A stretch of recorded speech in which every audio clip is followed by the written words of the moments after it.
오늘 성가대가 부르신 찬양은 바로 이 종료주일에 해당하는 그런 찬양입니다.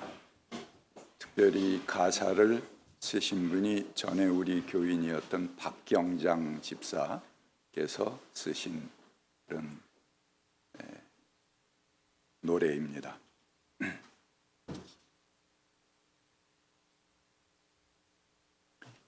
다윗 치하에서 우리 다윗의 나라가 온다 그런 말을 하기는 굉장히 쉽죠. 만약 다윗 치하라면. 그러나 로마 식민지 치하에서 그 옛날 사라진 우리 조상 다윗의 나라를 외치는 것은 반역입니다. 더군다나 때는 유월절입니다. 유월절은 이스라엘이 이집트에서 해방된 그런 것을 기념하는 절기입니다. 우리식으로 얘기하면 광복절입니다. 그날은 이스라엘 각지에서 이 절기를 지키기 위해서 사람들이 예루살렘으로 모여듭니다. 여러분, 이슬람 축제에 많은 사람들이 모여서 탑돌이를 하다가 압사하고 그런 뉴스 아마 들으셨을 거예요. 그것이 그쪽 지방에 오랜 내려오는 그런 전통들입니다. 바로 그와 같은 현상으로 6월절에는 대략 30만 명에서 40만 명의 순례자들이 예루살렘에 모였다고 합니다. 그 당시의 인구로 보면 엄청난 것입니다. 6월절은 하루로 끝났지만 곧 이어서 무교절 7일간의 축제로 이어집니다. 연장됩니다. 따라서 통상 이 절기에는 소요와 폭동의 위험이 매우 컸습니다. 그런데 갈릴리에서부터 내려온 한 청년이 그의 추종자들을 이끌고 옛 조상 다윗의 나라가 이제 세워진다, 이렇게 다가온다 외치면서 예루살렘에 입성하는 것입니다. 군중들은 종려나무가지를 흔듭니다. 근데 이 종려나무가지는 개선 장군을 환영할 때 쓰는 그런 나무입니다. 민중은 외세에 눌려서 지긋지긋한 압박의 시간을 끝장내고 개선하는 힘센 장군을 열렬히 기대하는 중입니다. 그 다음에 자기 옷을 벗어서 그 밑에 깔았다고 합니다. 이것은 구약에서 가장 폭압했던 정권, 아합 정권을 혁명으로 무너뜨린 예후 장군을 맞이할 때 하던 전통입니다. 성공한 혁명을 상징하는 것입니다. 그리고 새 지도자에게 절대 복종하겠다는 의미이기도 합니다. 동시에 우리도 당신과 함께 혁명에 동참하겠다 하는 결단의 표시로 자기 옷을 펴서 그 밑에 깔아 놓는 것입니다. 드디어 무대의 막이 걷히고 웅장한 팡파르와 더불어 그들이 고대했던 갈릴리의 청년 메시아가 등장했습니다. 그런데 정말 우스꽝스러운 장면이 연출되고 있습니다. 건장한 청년 예수가 어린 나귀를 탔습니다. 이 어린 나귀, 이 나귀는 원래 키가 작은 그런 짐승이죠. 그런데 그것도 어린 걸 탔으니까는 어른이 세발 자전거 탁 타고 들어오는 것과 같은 그런 좀 우스꽝스러운 장면입니다. 발이 땅에 닿는지 공중에 떴는지 엉거주춤 제 발로 함께 짚어가면서 들어옵니다. 나귀에 몸을 실은 것도 아니고 제 발로 걷는 것도 아니고 아무튼 띠뚱거리면서 예루살렘으로 들어오는 장면이 연출되고 있습니다. 여기에 왕으로 메시아로 오신다는 이가 탈만한 말 한 마리 없어서 나귀조차도 남의 것을 빌려서 탄 나귀입니다.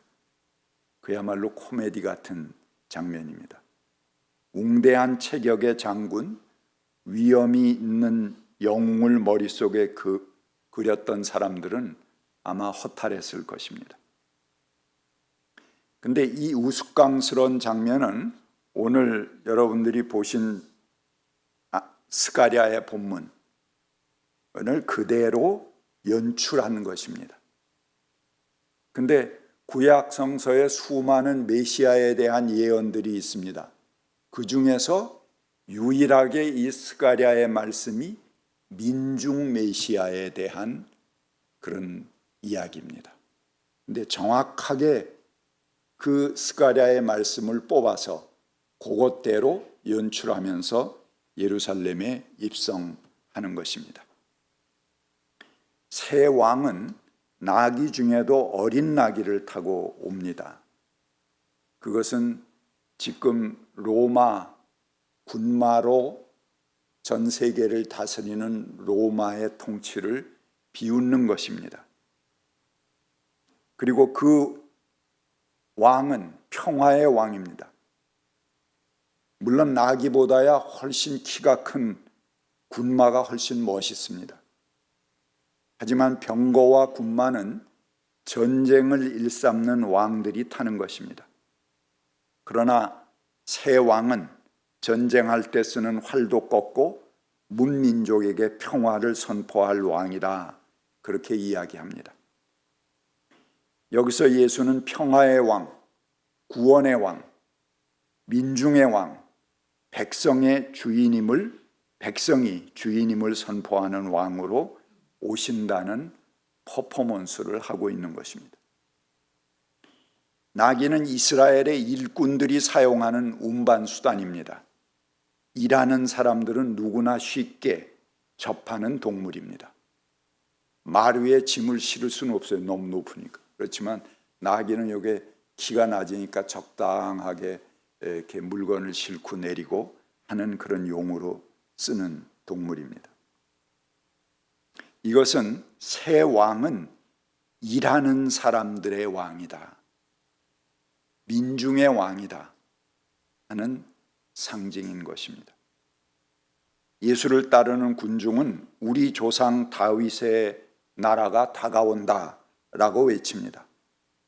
로마 황제 외에 다른 왕을 외치는 것은 반역입니다. 이 퍼포먼스는 참된 나라, 참된 하나님의 왕국, 하나님의 나라는 민중이 주도하는 민중의 정부여야 한다는 것을 시위하고 있습니다. 예수는 그 나라를 선언하면서 예루살렘으로 입성했고 로마와 유대 지도자들은 긴장했습니다. 이것이 우리가 종려주의를 축하하고 기념하는 이유입니다. 우리는 이스라엘 민중들이 들뜬 마음으로 새 나라에 대한 기대를 가지고 예루살렘에 입성하였듯이 지금 부푼 마음으로 선거를 앞두고 있습니다. 다시 한번 지친 민중들이 새로움에 대한 꿈을 가질 수 있는 시기이기도 합니다. 검찰 정권이 정적에 대해서는 철저하게 범죄자 프레임으로 몰아붙였습니다. 민초들은 그 내용을 알 수 없습니다. 더군다나 권력의 힘이나 기울어진 언론을 뚫고 그 사건의 진위를 헤아릴 수 없습니다. 그러나 드러나는 몇 가지 사건은 분명 그 정당성을 의심하게 됩니다. 이재명 대표의 부인 김혜경 씨에 대해서 120여 차례의 압수수색이 이루어졌다고 합니다. 이게 도대체 가능한 일인가 생각을 해봅니다. 도대체 무슨 괴롭힘인가? 그 정도의 압수수색을 생각하면 두려움마저 듭니다. 아마 그가 카드를 쓴 모든 곳에 대한 압수수색이 이루어졌을 것입니다. 이를 토대로 기소했고 지금은 재판 중입니다. 그런데 120여 차례의 압수수색, 그 피말리는 터리를 통해서 기소한 것은 10만 4천 원에 대한 부정사용 내용입니다. 재판정에서 판사도 웃었다고 합니다. 근데 이 돌대가리들이 그것을 기소하지 않았다면 아마 전에 그 흘려놓은 것만으로도 충분히 어떤 의심을 국민들이 갖기에 충분했을 것입니다. 그런데 그렇게 탈탈 털어서 10만 4천 원의 부정을 발견했다고 기소한 것은 오히려 그 기소의 의도와는 정반대의 정황을 국민들이 짐작하게 만드는 것입니다. 이재명 대표에 대해서도 그렇게 대장동을 떠들더니 슬쩍 성남FC로, 그 다음에 직권남용으로, 그 다음에 선거자금으로 이것저것 죄목이 바뀌면서 아마도 다음 대통령 선거까지 범죄자 프레임을 끌고 갈 것으로 보입니다. 조국 씨에 대해서는 본인은 물론 온 가족을 멸문에 이르도록 지옥의 바닥까지 내몰았습니다. 범죄인 가족, 범죄 집단으로 몰고 가려는 계획이었지만 국민들의 판단은 아마 그렇지 않은 것 같습니다. 그나마 이번 선거에 활력을 불어넣은 것은 조국 신당의 등장이라고 보입니다. 하지만 이것이 원래적인 비례대표제의 취지는 아닙니다. 거대 양당과는 다른 목소리를 내는, 자기만의 목소리를 낼 수 있다는 점에서 소수의 표를 얻는 정당도 그 얻은 표만큼 비례의원을 주자 하는 것이 본래 비례대표제의 취지인 것입니다. 현행 선거제도는 1등만 당선이 됩니다. 한 표가 많더라도 1등만 당선이 되는 거죠. 그렇기 때문에 40% 정도의 지지율을 가진 정당이 의석의 70 내지 80%를 점유할 수 있도록 가능하게 만든 그런 제도이기도 합니다. 그리고 야당도 사표 방지라는 논리로 만년 제1당의 권력을 누릴 수 있었습니다. 이런 양당 기득권 제도는 진보적인 새로운 정치 세력이 정치권에 들어오는 것을 원천 봉쇄해 왔습니다. 그리고 정치는 자기들끼리만의 그런 타협이 되는 거죠. 보수 일변도의 경연장이 되어버린 것입니다. 그래서 선거의 비례성 원칙이 지켜지려면 스웨덴이나 덴마크식의 전면 비례대표제도, 지역구 없고 그냥 정당에 대해 투표해갖고 그 퍼센테이지대로 국회의원 수를 똑같이 나누는 것입니다. 근데 우리는 뭐 지역구가 있으니까는 지역구 의원들이 포기할 리가 없죠. 그래서 독일식 연동형 비례대표제가 가능하다, 그렇게 생각하고 있습니다. 독일은 299석이 지역 의원들이고 똑같은 동수로 299석은 비례대표로 채웁니다. 그래서 결국은 근데 그 비례대표가 어떻게 하냐면 표수대로 나와갖고 만약에 40%를 얻은 정당이다 그러면 40%까지만 지역이 뭐 싹쓸이를 할 리는 없잖아요. 그러니까는 40%까지만 의석을 주고 나머지들을 부족한 정당들은 비례대표에서 채워주는 것입니다. 이렇게 되면은 사표의 우려가 없어집니다. 전체 유권자의 지지를 얻은 만큼의 비율로 국회의원 의석을 가져가게 되는 것입니다. 예를 들면 녹색당이 매번 정치에 나섰다가 2% 정도의 지지율을 받고 우리는 또 3%가 안 되면 의석을 하나 더 안 줘요. 그러니까는 정당도 소멸됩니다. 그래서 매번 이름마저 바꾸어서 새 얼굴을 하고 나오는데 2%의 지지를 받았다면 전체 의원의 2%인 우리나라는 몇 명입니까?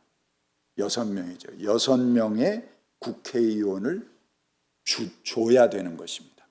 그럼 녹색당이 자기가 하고 싶은 이야기 그거를 이 6명의 의원을 통해서 국회에 꼭 반영할 수 있게 되는 거죠. 어떤 당이든지 얻은 표수만큼 국회의원을 채워주는 것이 비례대표제의 본래 의미입니다. 그러나 현행 소선구 제도는 소수 정당에게 절대적으로 불리합니다.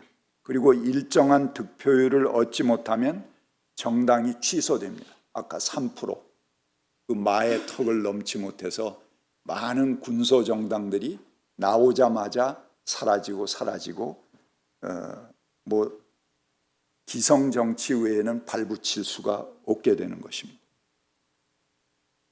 한편 후보자들도 일정 지지율 이상이면 선거 비용을 다시 돌려받습니다.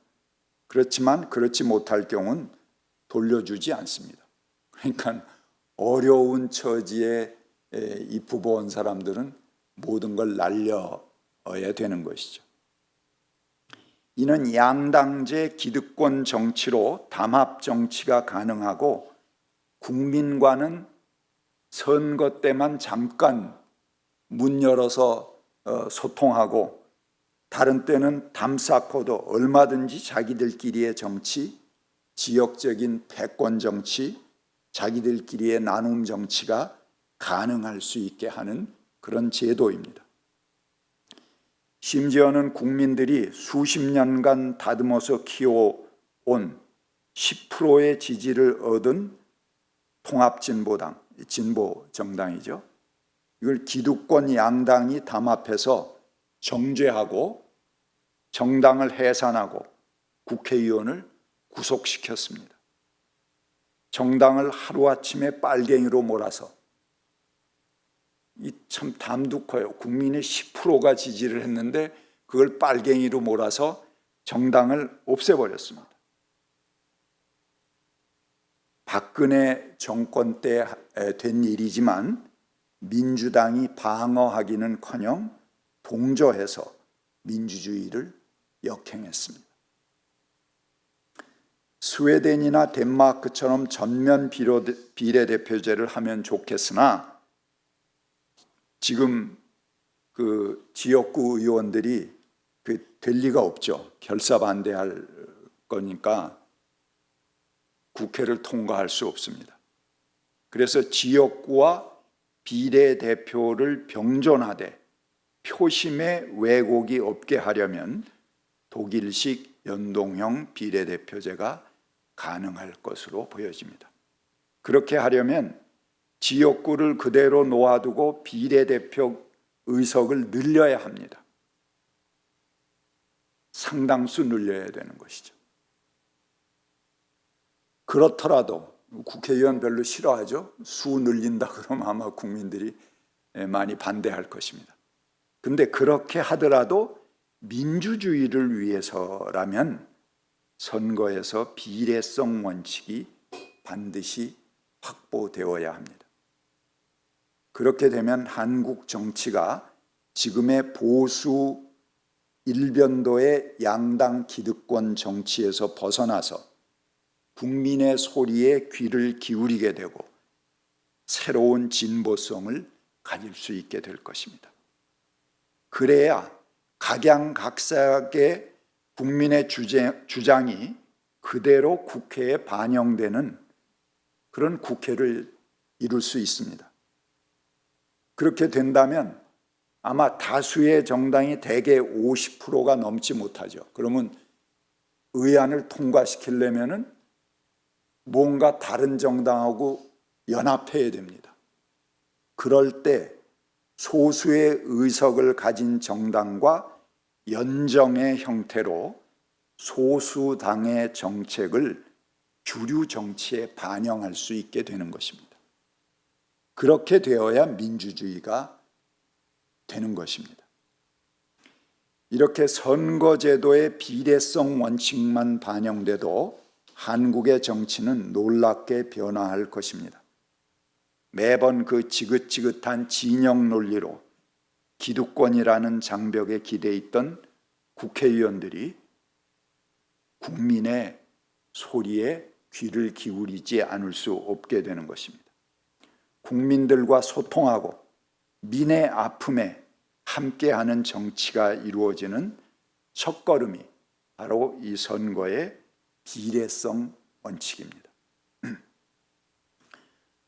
정적에 대해서는 그렇게 혹독하게 하는 반면